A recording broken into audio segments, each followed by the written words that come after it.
ভাই টাকা পয়সা নিয়ে যান ওই একবারে ওর দিবারে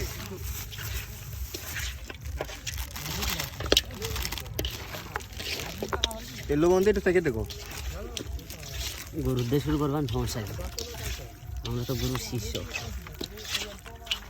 আমার হাতে দেয় কি লবণ রে মরে গেছি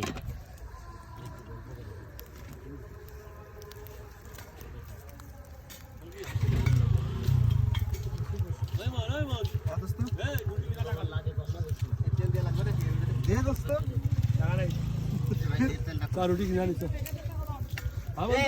কোক নিয়ে আসবা কোক নিয়ে আসবা কোক